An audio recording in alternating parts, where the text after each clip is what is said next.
Whenever you are troubled, frustrated, or tired, who do you run to? Maker, miracle worker, promise keeper, light in the darkness. My God, that is who you. Hello, welcome to my channel. My name is still Ogenwadiliora. This channel is all about dreaming again. When dream don't come to pass, what do? You dream again. Today I want to ask you a question. And the question is, where are you resting? In life, no matter how strong you are, it gets to a point that you will get tired.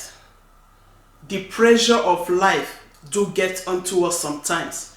You get tired along the way. Tiredness can be physical, it can be mental, it can be psychological or otherwise. In whichever form, at a certain point in life, you will get tired. And when you get tired, where do you choose to rest? The Bible recorded that God worked for 6 days. On the 7th day, he rested. And since then, he gave us a command to rest. Because we are human, the issue now becomes, where do you choose to have that rest? Some choose the right place, some choose the wrong place. We want to look at 3 different characters in the Bible and where they decided to rest when they were tired. Our first example is Samson in the book of Judges chapter 16 verse 1 to 19. Samson decided to rest on the laps of Delilah when there was problem. Samson chose the wrong place to rest. Before Delilah, if you check from verse 1, you see that that place recorded that Samson went into a prostitute. I know he may be tired from the battle he was faced with. First, he went into a prostitute. Next time, where did we find him again?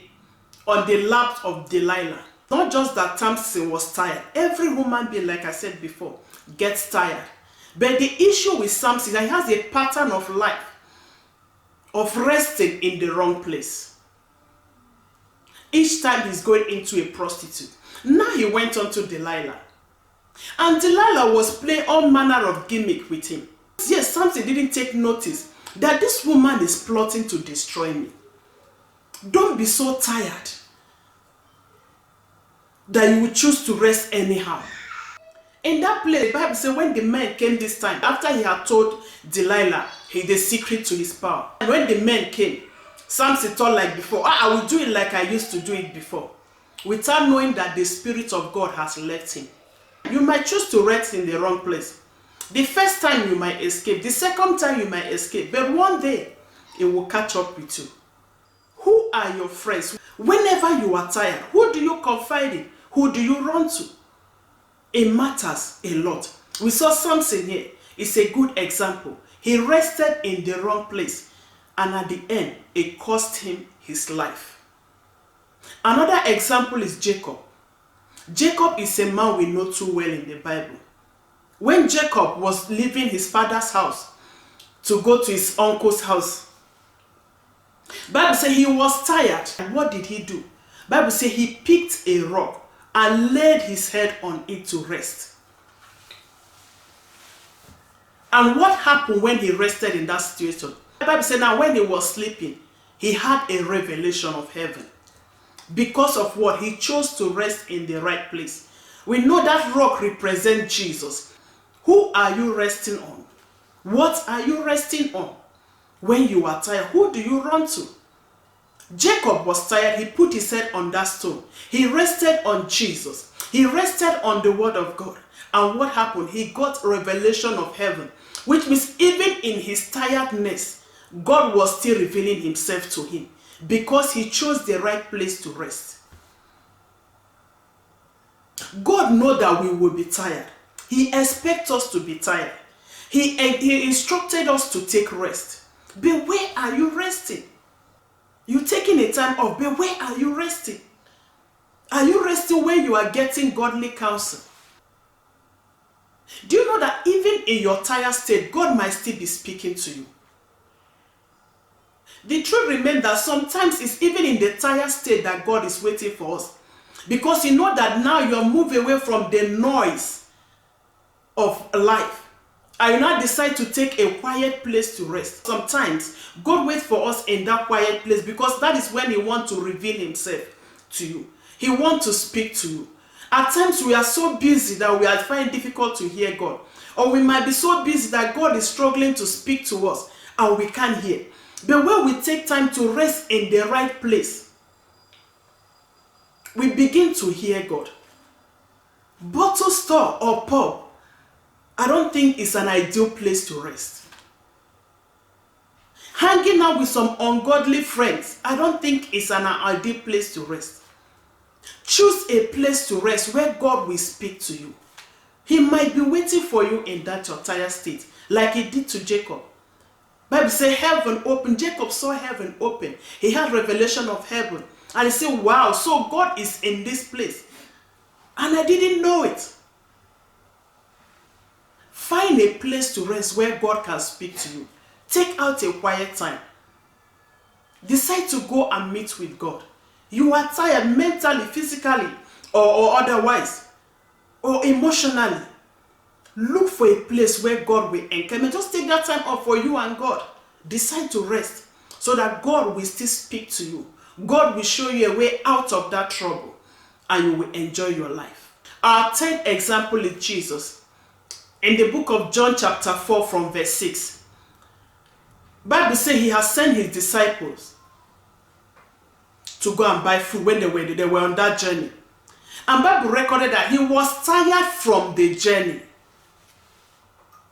He was tired and He needed to rest. He's a human being. He was tired and He needed to rest.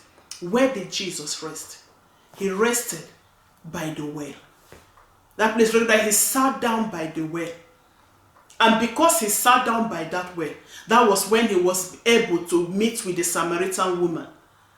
And through that woman, Jesus saved so many men from that city. Which means in His tired state, God was still ordering His footsteps. Because if you read in the previous verse, He said it was necessary for Him to pass through Samaria. His tiredness made Him to sit down. And through that sitting down and resting, many were brought to God. Where are you resting? Even in your tiredness, God can still be working in your tiredness to bring many souls to Him. Where are you resting? Carefully choose where you rest. In your tiredness, God is still working. Being tired is not a crime. It's normal. It's part of us being human. We will face things in life that will make us tired. But the issue is not the tiredness. The issue becomes, where do you choose to rest? Do you choose to spend some time with God? Like Jacob did. To rest on the word. To rest on the rock, which is Jesus. And God revealed Himself to him. Or do you choose to sit by the well like Jesus did? He sat on the well. We know when you draw water from the well. He encountered the woman through which He delivered, He saved a lot of people. Choose a godly place. I know your husband is giving you problem. I know your wife is giving you problem. I know you are facing some financial challenges. I know you are facing emotional problem.